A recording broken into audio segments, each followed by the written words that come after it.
Ceci est un livre audio autogénéré par Google. Gaston Berger. Prospective. Collection fondée et dirigée par Philippe Durance, CNAM. La collection Prospective a pour ambition de susciter, de rassembler et de valoriser les travaux théoriques et appliqués de prospective, issus des milieux académiques, des collectivités locales, des entreprises ou des services de l'État, en France ou à l'étranger, dans ses différents champs technologiques, stratégiques, territoriales, etc. Mémoire. Berger, Gaston, Bourbon-Busset, Jacques de Massé, Pierre de la prospective. Textes fondamentaux de la prospective française, 1955 à 1966. Texte réuni et présenté par Philippe Durance, 2e édition. Berger, Gaston. Les conditions de l'intelligibilité et le problème de la contingence, édition présentée par Philippe Durance et Nicolas Monceux. Essais et recherches. Bernard, Philippe J. Le pouvoir des idées. Comment vivent et se transforment les sociétés contemporaines. Cazes, Bernard, Histoire des futurs. Les figures de l'avenir de Saint-Augustin au XXIe siècle. Préface d'Emmanuel Leroy-Ladurie. Colloque de Cerisy. L'économie des services pour un développement durable, nouvelle richesse, nouvelle solidarité, Prospective 8, coordonné par Édith Orgon et José Landrieux. Colloque de Cerisy, comment les techniques transforment les sociétés, coordonné par Thierry Gaudin et Élie Farou. Dartic-Pérou, Karine Dir, Prospective d'un monde en mutation. Au-delà de la crise financière. Nouvelles valeurs, nouvelles richesses. Durance, Philippe, Cordobès, Stéphane, Attitude prospective. Éléments d'une histoire de la prospective en France après 1945. Dombre, Emmanuel, Durance, Philippe, Gabellieri, Emmanuel, Dir, Gaston Berger. Humanisme et philosophie de l'action. Guigou, Jean-Louis, Réhabiliter l'avenir. La France malade de son manque de prospective. Le Sourne, Jacques, Mémoire d'après-mémoire. Problèmes et méthodes. Gabillet, Philippe, Les conduites d'anticipation. Des modèles aux applications, préface de Michel Godet, professeur au CNAM. Prospective appliquée. Dumont, Gérard François, Dir, Population et territoire de France en 2030. Le scénario d'un futur choisi. Marga, Jean, L'eau des Méditerranéens. Situation et perspective. Préface de Mohamed Enabli, président de l'Institut méditerranéen de l'eau. Hors série. Baudin, Mathieu. Le développement durable, nouvelle idéologie du XXIe siècle. Sous la direction de Emmanuel Dombre. Philippe Durance et Emmanuel Gabellieri. Gaston Berger. Humanisme et philosophie de l'action. L'Harmattan. Copyright L'Harmattan 2012. 5 à 7 rue de l'École Polytechnique, 75 005 Paris. http://www.librairieharmattan.com. Diffusion.harmattan@wanadoo.fr. harmattan@wanadoo.fr. ISBN 978 296 96 375 7. EAN 9 782 296 963 757. Avant-propos. Gaston Berger est mort à l'âge de 60 ans dans un accident de voiture. S'interrompait ainsi brutalement une œuvre qui était loin d'être parachevée, si tant est qu'une œuvre consacrée à la fondation de la prospective aurait jamais pu l'être.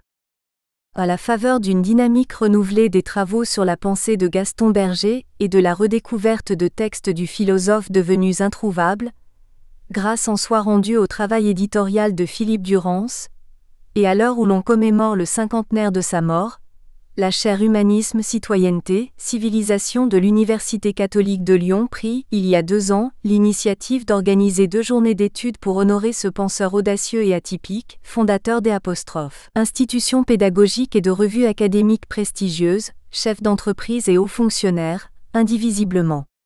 Il nous semblait opportun de profiter de l'occasion de cet anniversaire pour rendre hommage à l'inventeur du concept, sinon du terme, aujourd'hui si disputé, au moins dans ses versions vulgarisées, de prospective, et pour revisiter la trajectoire originale de celui qui fut à la fois un intellectuel et un homme d'action remarquable, un polymathe, dont la pensée nourrie de sciences humaines tout entière tournée vers l'avenir et soucieuse d'applications pratiques, a cessé en même temps de renouer les fils du dialogue avec la tradition philosophique, humaniste et phénoménologique. Les journées organisées les 17 et 18 novembre 2010 dans l'enceinte de l'Université catholique de Lyon, dont les actes sont réunis dans le présent volume, ont rassemblé des chercheurs et des personnalités issues de différentes disciplines, philosophie, économie, sciences politiques, de différentes institutions d'enseignement supérieur, universités, CNAM, INSA, Centre Maurice Blondel de l'Université de Louvain-la-Neuve, d'associations savantes aussi comme Association des Amis de Maurice Blondel, dont certaines doivent leur naissance ou une partie essentielle de leur spécificité à l'action de Gaston Berger. Pareille coopération interdisciplinaire et institutionnelle est déjà en soi significative de l'influence multiforme qu'exerça cet intellectuel, se réclamant à la fois de Husserl, de Blondel et de René Le Sen. Nous adressons nos remerciements à Philippe Durance, qui a accepté d'accueillir dans sa collection les actes des journées organisées par la chaire, et qui s'est acquitté avec diligence, rigueur et générosité du laborieux travail éditorial que constitue semblable publication. Nous remercions également tous les intervenants, sans la coopération desquels ces journées n'auraient pu avoir lieu, et qui se sont aussi prêtés de bonne grâce au jeu de l'entreprise éditoriale par des textes de grande qualité, ainsi que chacun pourra en juger. Enfin, nous tenons à exprimer notre satisfaction de voir ainsi se réaliser un des projets de la chaire Humanisme, Citoyenneté, Civilisation, missionné par notre université à la valorisation et à l'actualisation du patrimoine intellectuel lyonnais et français, d'inspiration humaniste et personnaliste. Ce patrimoine, Gaston Berger, par son inventivité entrepreneuriale incessante durant ses années à la Direction générale de l'enseignement supérieur, qui aboutirent par exemple à la création à Lyon du premier INSA, par les amitiés aussi qu'il lia avec des personnalités lyonnaises éminentes comme Joseph Vialatou, Jean Lacroix ou François Péroux, sut remarquablement en diffuser et faire fructifier la valeur. Emmanuel Dombre, directeur de la chaire Humanisme, Citoyenneté, Civilisation. Université catholique de Lyon. Ont participé à ces journées. Armand Braun, Société internationale des conseillers de synthèse, Marie-Jeanne Coutagne, Association des Amis de Maurice Blondel, Institut catholique de Méditerranée, Marseille, Philippe Durance, Conservatoire national des arts et métiers, Paris, Emmanuel Dombre, Université catholique de Lyon, Marie-Pierre Escudier, Institut des Études politiques de Lyon, INSA Lyon, Emmanuel Gabellieri, Université catholique de Lyon, Jean Leclerc, Université catholique de Louvain, Nicolas Monceux, Faculté universitaire de Namur, Bertrand Saint-Cernin, Académie des sciences morales et politiques, Université Paris 4 Sorbonne, et Jean-Simon Tabournel, Université catholique de Lyon. Comprendre et agir selon Gaston Berger. Armand Braun 2. Ma contribution ne sera pas celle d'un philosophe, ni d'un universitaire que je ne suis pas. Quelle légitimité ai-je pour parler de Gaston Berger ? J'ai passé une grande partie de ma vie active d'abord brièvement dans la proximité de Gaston Berger, puis plus longuement avec les membres du Centre international de prospective. En 1958, étudiant à Strasbourg, je suis tombé sur la revue Prospective qui commençait à paraître. J'ai pris contact. Arrivé à Paris en 1961, j'ai travaillé le soir comme secrétaire de rédaction à la revue. En 1968, j'ai rejoint la Société internationale des conseillers de synthèse. C'est avec le fondateur de cette petite société de conseil, le Dr André Gros, que Gaston Berger avait créé le Centre international de prospective.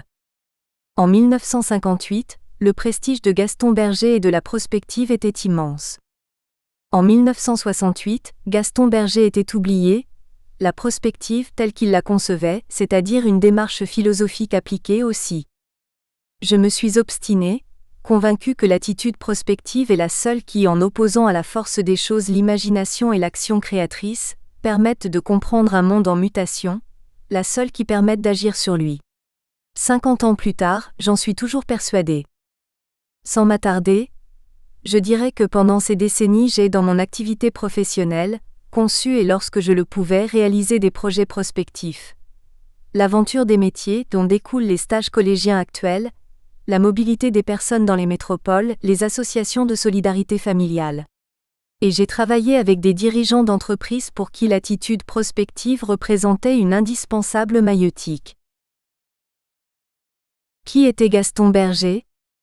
Gaston Berger parlait peu de lui-même. Il est mort trop jeune pour avoir eu l'idée de raconter sa vie.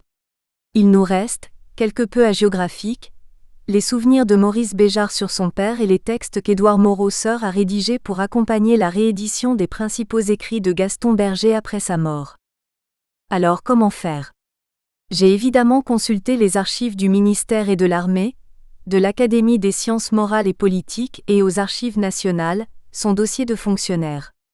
Intrigué par son séjour de près d'1 an à l'hôpital militaire de Perpignan, j'ai essayé de consulter son dossier médical, mais je n'y suis pas parvenu. Mes collègues, aujourd'hui disparus, de la Société internationale des conseillers de synthèse m'avaient beaucoup parlé de lui, de même que des membres du Centre international de prospective, plus particulièrement Marcel Demonck, à l'époque président des Ciments Lafarge. Je me suis par ailleurs entretenu avec quelques survivants, parmi lesquels je citerai Gérald Antoine et Raymond Poignant, qui ont travaillé avec lui au ministère de l'Éducation nationale. Dans les années 1980, j'avais rencontré son fils Alain et en août 2005, Maurice Béjart dans sa maison au-dessus de Lausanne. J'ai aussi eu quelques contacts avec sa fille Claude et d'autres membres de sa famille. Et je voudrais renouveler mes remerciements à Philippe Durance, qui m'a remis les éléments biographiques qu'il a lui-même réunis pour sa thèse au CNAM, et qui m'ont été particulièrement utiles. Tous ceux qui ont eu la chance de rencontrer Gaston Berger ont été sous le charme. Il dégageait ce qu'on pourrait décrire par cette formule employée par Albert Thibaudet à propos de certains écrits de Platon, une joie lumineuse et profonde. Pas question en un quart d'heure de raconter une vie aussi étonnante, et dont je n'ai pas encore éclairé toutes les facettes. Résumer serait trahir. Permettez-moi donc d'évoquer en 5 tableaux quelques épisodes marquants de la vie de Gaston Berger, né le 1er octobre 1896 à Saint-Louis du Sénégal et mort dans un accident de voiture en novembre 1960, alors qu'il se rendait à Orly pour prendre un avion pour la Chine. Chacun de ces tableaux illustre un moment important de sa vie. Il y en a eu d'autres. De son œuvre si diverse, je n'évoquerai que la prospective. Je ne décrirai pas sa rencontre avec Edmund Husserl, car il en sera question dans les interventions suivantes. Premier tableau, une fabrique artisanale d'engrais à Marseille. Gaston Berger a quitté en 3e le lycée Thiers. Il est devenu ouvrier dans une petite fabrique d'engrais pour les fleurs. Son patron, M. Pourpe, s'étant rendu compte qu'il savait bien lire, écrire et compter, l'a promu employé aux écritures. En 1914, la guerre éclate. Gaston Berger combat dans l'armée d'Orient en qualité de sous-officier puis d'officier de tirailleurs sénégalais. À son retour, M. Pourpe le réembauche, lui confie un poste de représentant et lui donne une petite Peugeot, la quadrillette. Surtout, il lui permet de continuer à gagner sa vie tout en reprenant ses études secondaires, puis en devenant étudiant en philosophie à la faculté d'Aix. Et c'est à Gaston Berger qu'il confiera l'entreprise quand lui-même prendra sa retraite. Grâce à M. Pourpe donc, Gaston Berger est devenu, pour reprendre le titre de l'une de ses conférences bien ultérieures, un vrai chef d'entreprise, philosophe en action. Le philosophe Henri Gouillet et Pierre Tabatoni, fondateurs des IAE puis de l'Université Paris-Dauphine, ont décrit dans les mêmes termes son petit bureau dans cette usine, la CEOSE, rue Ferrari à Marseille. D'un côté un mur couvert d'affiches commerciales, de l'autre une bibliothèque de philosophie. Deuxième tableau, sur le seuil du temple de la philosophie. En l'espèce l'Institut de philosophie, à la faculté des lettres de l'Université d'Aix en 1921 ou 1922. À l'entrée, 2 maîtres qu'on peut même s'amuser à imaginer le fronçin de Laurier, Maurice Blondel et René Le Seine.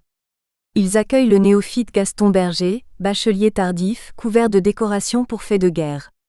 La relation qui s'engage sera évoquée ici à travers l'abondante correspondance qui se poursuivra jusqu'à la mort de Blondel, puis de Le Seine.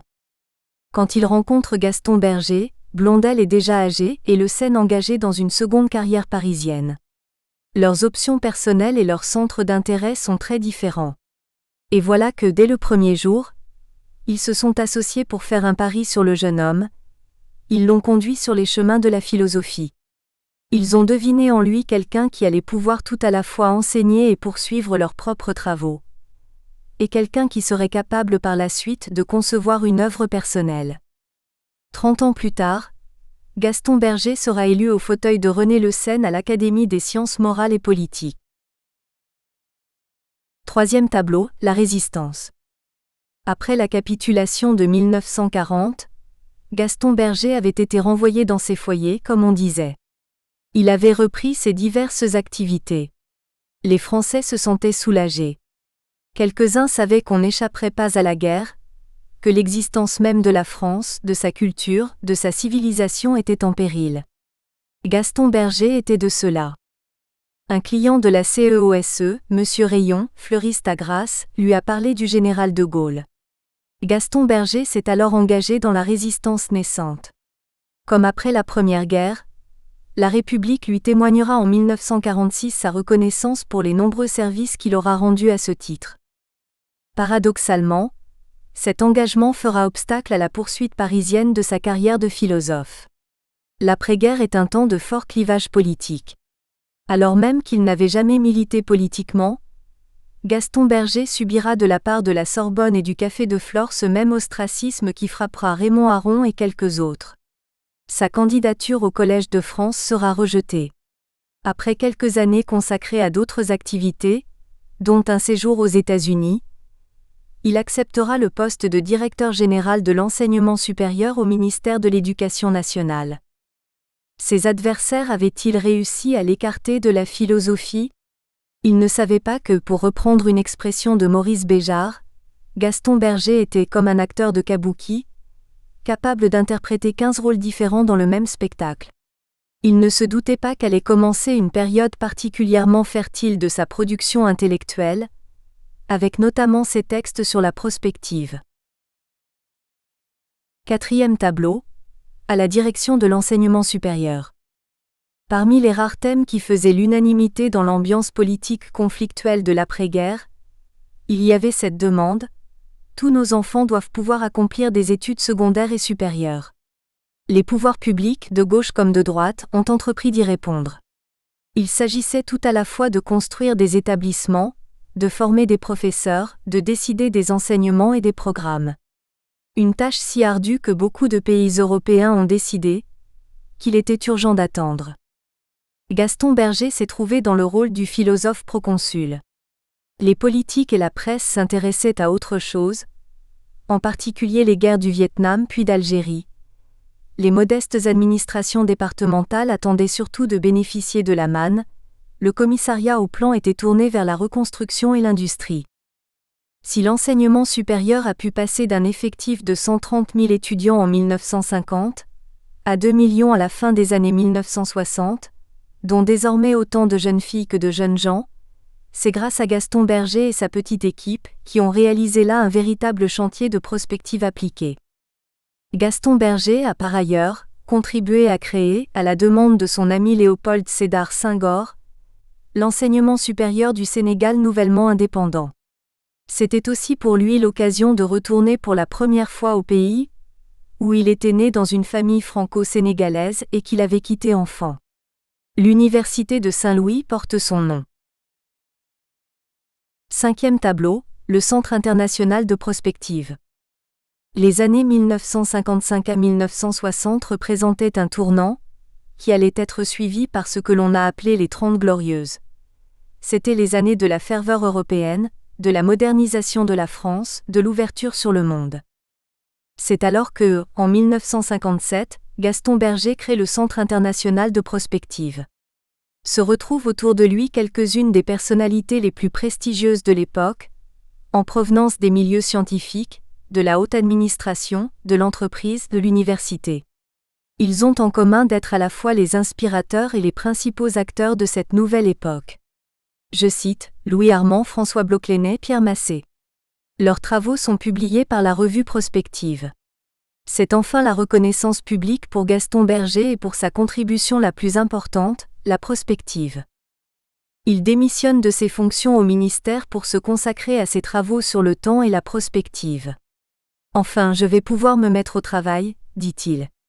Mais il meurt alors qu'il s'apprête à inaugurer à la rentrée universitaire de 1960 la chaire de prospective que Fernand Braudel vient de créer pour lui à l'EHESS. C'est peut-être parce qu'il n'a pas eu le temps de donner cet enseignement, et de rédiger l'ouvrage qu'il portait en lui, que son message a été si longtemps oublié. Gaston Berger avait la perception aiguë du rapide changement du monde que nous vivons actuellement. Il insistait toujours sur l'accélération, la complexité, le bouleversement des ordres de grandeur. Nous les constatons tous les jours. Ainsi s'explique cette phrase de lui souvent citée: « Depuis le néolithique, il ne s'était rien passé, enfin il se passe quelque chose. » Tout est à repenser, il n'y a pas d'alternative à la réinvention. Gaston Berger a en fait proposé une philosophie de la création. Contre la force des choses qui peut nous emporter, il faut mettre en œuvre ce qu'il y a de meilleur en l'homme. Le sens moral, l'imagination créatrice, la capacité de faire, la solidarité. Avec l'attitude prospective, il en a suggéré un mode de mise en œuvre. Aborder les situations à partir de la référence de l'avenir, c'est-à-dire ne jamais inscrire la réflexion dans la continuité de l'existant, mais réfléchir longuement et ensemble aux souhaitables lointaines afin, dans l'incertitude, d'identifier les initiatives à concevoir et à expérimenter aujourd'hui et demain, y travailler avec l'engagement de l'homme d'action et de conviction et le détachement du philosophe. Je ne suis pas convaincu que Gaston Berger soit mieux compris aujourd'hui. Mais nous éprouvons maintenant un sens de la menace qui n'existait pas il y a 50 ans. 2 Sociétés internationales de conseillers de synthèse, SICS. Épistémologie, théorétique et prospective chez Gaston Berger. Emmanuel Dombre 3. Gaston Berger a soutenu à l'Université d'Aix-en-Provence le 23 mai 1941 sa thèse principale, intitulée Recherche sur les conditions de la connaissance. Essai d'une théorétique pure 4. Mais contrairement à ce que semble suggérer la formule, les références de Berger aux grandes traditions de pensée épistémologique de son époque s'avèrent assez rares et sommaires dans l'ouvrage. On trouve par exemple peu ou pas de références aux travaux de l'épistémologie historique française, Auguste Comte, Paul Tannery, Gaston Bachelard, Alexandre Coiré, etc.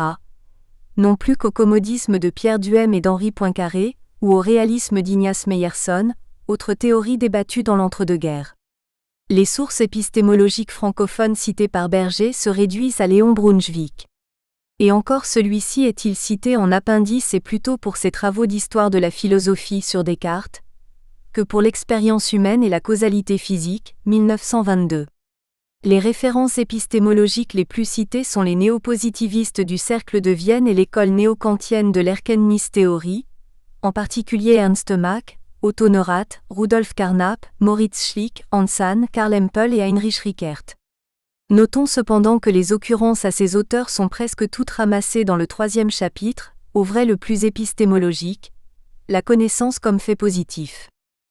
Au total, l'ouvrage comporte donc assez peu de références aux travaux d'épistémologie de ses contemporains. En revanche, Berger emprunte beaucoup d'analyses, de positions des problèmes et de concepts à des philosophes et psychologues contemporains d'inspiration humaniste et spiritualiste comme René Le Seine, Joseph Segond ou Eugène Leroy V. À la réflexion, on comprend cependant pourquoi ce décalage entre l'origine et la nature des sources est ce que laissait présager le titre de l'ouvrage. En fait, Berger ne veut pas du tout faire œuvre d'épistémologue. Il se livre à toute autre chose, une théorétique. C'est d'ailleurs le sous-titre du livre, Essai d'une théorétique pure, et un des titres de chapitre chap. 4. Théorétique. Voilà un terme à ce que nous sachions, pas ou peu usité dans le champ épistémologique et de la philosophie des sciences. Remarquons que Berger utilise non l'adjectif mais le substantif théorétique, ce qui est encore plus exotique. Cela n'a sans doute pas échappé à l'attention de Berger, qui, lorsqu'il s'agit de définir la théorétique, ne fait référence à aucune œuvre philosophique. Il s'en tient au dictionnaire de Lalande.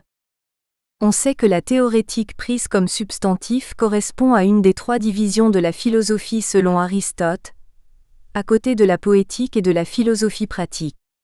C'est la partie qui traite de la connaissance des causes, et qui comprend notamment la mathématique et la physique.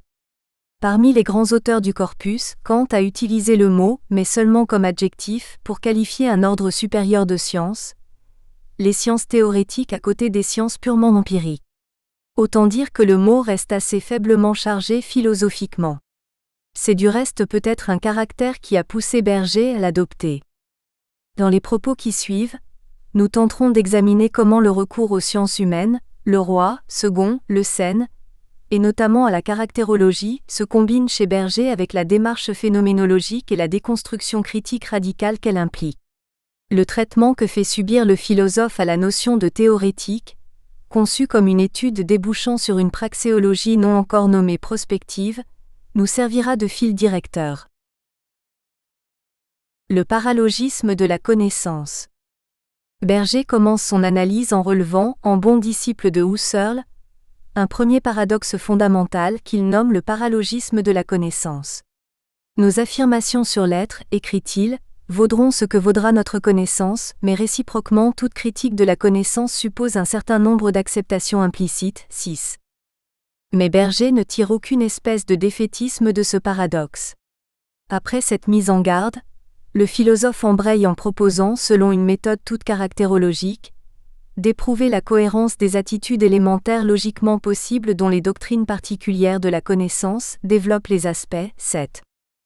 Donc premier concept, proche ou emprunté au concept de Leucène de tendance héréditaire. 8. Le concept d'attitude élémentaire. Parfois Berger parle dans le même sens de tendance élémentaire, des intentions essentielles. 9. On devine tout de suite l'influence des théories caractérologiques, de celle de Leucène en particulier, dans l'approche des solutions pour sortir des paralogismes que débusque l'analyse phénoménologique de la connaissance. Berger distingue ensuite de deux grandes tendances ou attitudes élémentaires que trahissent les acceptations implicites ou présupposées de la théorie de la connaissance en question.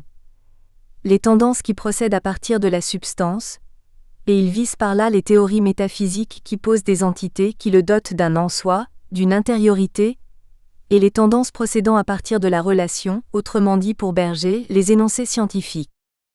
Donc, première grande distinction, un peu massive et suspecte en premier lieu, la distinction entre connaissance ontologique à partir de la substance et connaissance scientifique à partir de la relation. Voyons comment Berger la justifie ou l'argumente. Les chapitres 3 et 4 vont être consacrés à explorer et développer ces deux attitudes, qui sont en fait fondamentalement pour Berger, deux réactions ou tendances anthropologiques élémentaires face au paralogisme fondamental de l'acte de connaître. La connaissance ontologique. Présupposée de ce rapport au monde impliqué par la connaissance ontologique, une certaine identité de nature, ou analogie initiale entre le connaissant et le connu, un peu du même type que l'analogie des anciens entre microcosme et macrocosme. La perfection de la connaissance en ce sens, c'est l'union intime du sujet et de l'objet. À un autre endroit, Berger évoque aussi analogiquement le principe, bien connu des spécialistes de psychologie enfantine, de la magie sympathique. C'est bien le même présupposé qui gît au fond de la connaissance ontologique pour Berger. Et le philosophe de reprendre à son endroit des formules du sens commun, connaître c'est être, on ne connaît que ce qu'on est, seul le semblable connaît le semblable, etc. C'est au vrai assez curieux et original comme définition de la connaissance ontologique. En fait, il s'agit d'une définition qui ne se comprend bien que si l'on accepte de se placer au niveau caractérologique. Admettons donc cette détermination caractérologique de cette première forme de connaissance. Pareille attitude cognitive élémentaire dite ontologique, embrasse à son tour, nous dit Berger, des positions épistémologiques primitives aussi bien réalistes qu'idéalistes. Réalisme et idéalisme renvoient donc, caractérologiquement parlant, à des affirmations toutes naturelles du sens commun. Les thèses épistémologiques réalistes et idéalistes, toutes contraires apparemment soient-elles, ne font qu'élaborer, raffiner, exacerber des attitudes ou réactions épistémologiques élémentaires qui ont la même racine, le même postulat ontologiste 10, selon laquelle la connaissance parfaite réside dans l'union intime du connaissant et du connu. Elle renvoie ainsi aux deux manières de concevoir cette union intime. 1 degré l'absorption de l'autre en nous, du connu dans le connaissant, idéalisme. 2 degrés la fonte du moi dans l'autre, du connaissant dans le connu, réalisme. Notons dès l'abord cette recodification intéressante par Berger de métacatégories épistémologiques et la classification originale à laquelle cela le conduit. L'ontologisme comme désignant une attitude éthique élémentaire en matière de conception de la connaissance, affirmant une congruence entre le sujet et l'objet de connaissance. Nous espérons que vous avez apprécié cet aperçu. Pour continuer à écouter ce livre audio sur Google Play Livres, utilisez le lien dans la description de la vidéo.